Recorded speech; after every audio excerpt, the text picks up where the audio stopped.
113문입니다. 113문의 답변이 길어서 몇 번 나누어서 하겠습니다. 그 중에 첫 번째 오늘 시간입니다. 질문은 제3계명에서 금지된 죄는 무엇인가? 라고 하는 것이고요. 답변은 좀 길지만 읽겠습니다.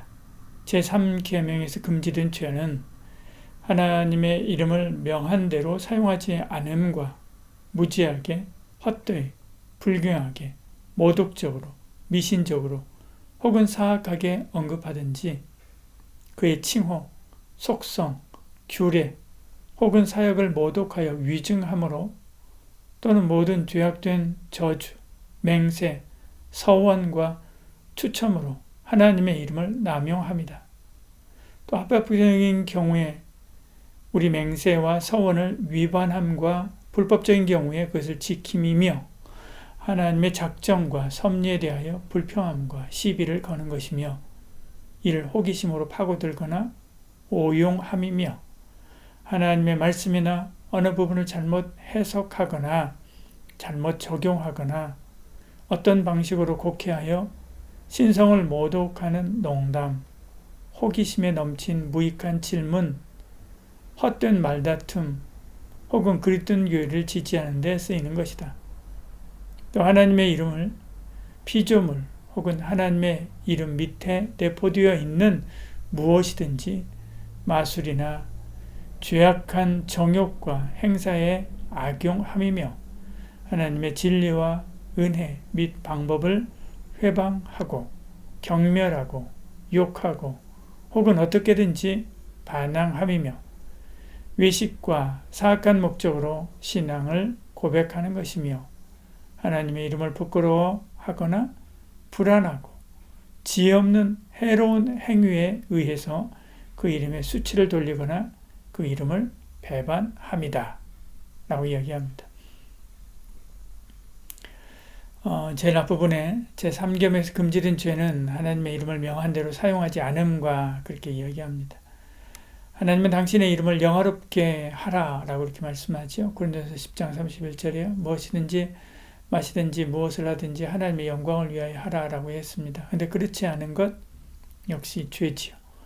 이에 대하여 하나님께서 가만두지 않는다라고 말씀합니다. 저주를 내린다라고 말씀하죠. 말라기서 2장 2절에요.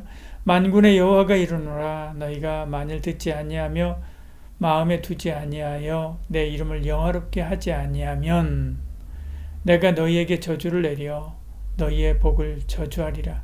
내가 이미 저주하였나니 이는 너희가 그것을 마음에 두지 아니하였음이니라 말씀합니다.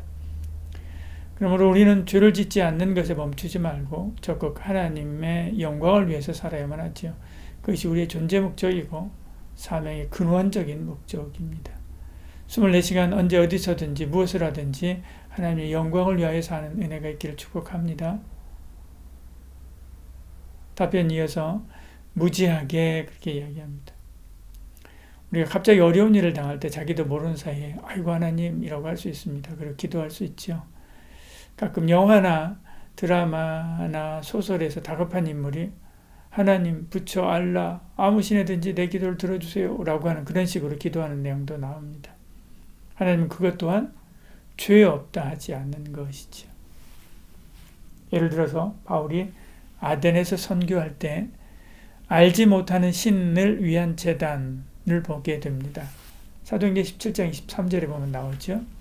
너희가 내가 두루다니며 너희를 위하는 것을 보다가 알지 못하는 신에게라고 새긴 단도 보았으니 그렇게 이야기하죠. 이런 무지도 3계명을 어기는 것입니다. 오늘 우리도 부지런히 하나님을 알아야 됩니다. 하나님께서 기뻐하시는 삶을 살아야만 하지요. 답변 이어서 이야기합니다. 헛되이, 불경하게, 모독적으로, 미신적으로 혹은 사악하게 언급하든지 이야기하죠. 하나님의 이름을 헛되게 사용하는 것도 3계명을 어기는 것입니다. 잠언 3장 9절에 내가 버블러서 하나님을 모른다 여호와가 누구냐 할까 하우며 이야기하죠. 가끔 하나님을 농담이나 개그의 소재로 사용할 때가 있습니다. 3계명 어기는 것입니다. 그저 습관처럼 주여를 연발하는 것도 헛되게 사용하는 것이라고 할 수가 있지요. 불경하게 이야기합니다. 그래서 다른 사람의 신뢰를 얻기 위해서 하나님의 이름으로 맹세한다라고 말하는 것도 3계명을 어기는 것이죠. 미술이나 영화, 이런 불경한 작품을 소재로, 이런 불경한 그런 작품들 있죠. 그런 작품의 소재로 하나님의 이름을 언급하고 사용하는 것도 불경하게 사용하는 것입니다. 하나님을 믿는 것이 무슨 유익이 있느냐라고 한탄하면서 하나님 이름을 언급하는 것도 불경하지요. 말라기 3장 14절에요. 너희가 말하기를 하나님을 섬기는 것이 헛되니 만군의 여호와 앞에서 그 명령을 지키며 슬프게 행하는 것이 무슨 유익하리요? 그렇게 이야기하고 있는 것을 보죠. 이것도 역시 불경하게 하나님의 이름을 사용하는 것입니다. 모독적으로 그렇게 이야기합니다. 아수르의 사네립은 예루살렘을 공격하기 전에 심리전을 펼치면서 하나님이 아무 의미 없다라고 이렇게 말하죠. 이사야서 36장 20절에 보면 이렇게 말씀하죠. 열방의 신들 중에 어떤 신이 자기 나라를 내 손에서 건져내겠으며 여호와가 능히 예루살렘을 내 손에서 건져내겠느냐? 이렇게 얘기하죠. 여호와도 나의 손에서 예루살렘을 건져내지 못한다라고 이야기하는 것입니다. 이 히스기야는 하나님을 모독한 그들을 고발하죠. 이사야 37장 17절에요. 여호와의 귀를 기울여 들으시옵소서, 여호와의 눈을 뜨고 보시옵소서.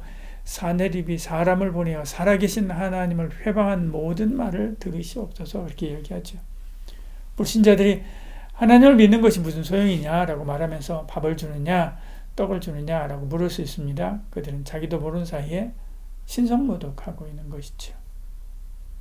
미신적으로 이야기합니다. 블레셋이 공격하자 이스라엘 장로들은 법궤를 가지고 나가면서 이길 것이다 라고 공언하게 되죠. 그렇지만 결과는 법궤를 빼앗겼죠. 그들은 하나님의 법궤에 무슨 신비한 능력이 있을 것이라고 생각한 것입니다. 부적처럼 생각한 거죠. 이것도 역시 3계명을 어기는 것입니다. 사악하게라고 이야기합니다. 말라기 1장 22절에 이렇게 이야기하죠. 너희는 말하기를 여호와의 식탁은 더러워졌고 그 위에 있는 과일 곧 먹을 것은 경멸히 여길 것이라 하여 내 이름을 더럽힌도다. 그 이야기하죠.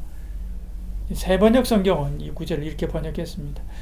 네, 너희는 주님께 차려드리는 상쯤은 더러워져도 괜찮아 하면서 너희들도 싫어하는 음식을 제물이라고 그 위에 바치니 너희는 지금 내 이름을 더럽히고 있다. 이야기죠. 하나님께 드리는 것을 거린에게 적선하듯한 것입니다. 하나님은 그런 대우를 받으실 수 있는 분이 아니지요. 그래서 그들이 이렇게 하나님을 섬겼으니 하나님께서 그들을 가만두실 리 없습니다. 이스라엘 민족이 아수르, 바벨론, 그리스, 로마의 발에 밟히고 고통받는 것은 다 이런 죄에 대한 하나님의 심판이지요. 답변에 이어서 이야기합니다. 그의 칭호, 속성, 규례 혹은 사역을 모독하여 위증함으로 이야기하죠. 모독은 하나님의 이름, 그 이름, 속성, 규례, 사역 이것에 대해서 악한 말을 내뱉는 것입니다. 그거 아무 쓸모없어 라고 이야기하는 거고요. 위증은 하나님의 이름, 속성, 규례, 사역 등에 대해서 거짓말하는 것입니다. 하나님은 선하다고? 그렇지 않아. 세상을 봐. 오히려 악해. 라고 말하는 것은 선하신 하나님의 속성, 전능하신 하나님의 속성을 위증하는 것이죠. 하나님의 규례를 빙자해서 위증하기도 합니다. 이란들이 하나님 말씀을 빙자해서 사람들을 위협할 때 두렵게 위협하고 또 두렵게 해서 자기들을 따르도록 하죠. 다 이 3계명 어기는 것입니다. 하나님 말씀을 자기의 행동과 뜻을 합리화하는 그런 도구로 사용하는 것도 역시 3계명을 어기는 것이지요. 하나님이 하신 어떤 일들이 있습니다. 개인적으로 나에게 하나님께서 베푸신 은혜도 있고요. 민족적으로 하나님께서 베푸신 은혜가 있습니다. 그것을 자랑하며 하나님의 살아계심을 증거하지 않고 에이 우연이겠지라고 말하는 것도 위증하는 것이죠. 기도 응답받은 것에 대해서도 하나님이 아니라 상황이나 여건이 좋아져서 혹은 마음 착한 누군가의 도움으로 그렇게 되었다라고 말하는 것도 역시 3계명을 어기는 것이지요. 하나님의 백성은 하나님의 이름을 높이고 그 속성을 증거하며 사역에 동참하며 자랑합니다. 그것이 기쁨이고 행복이죠. 그렇게 살아가는 저와 여러분 되기를 소원합니다.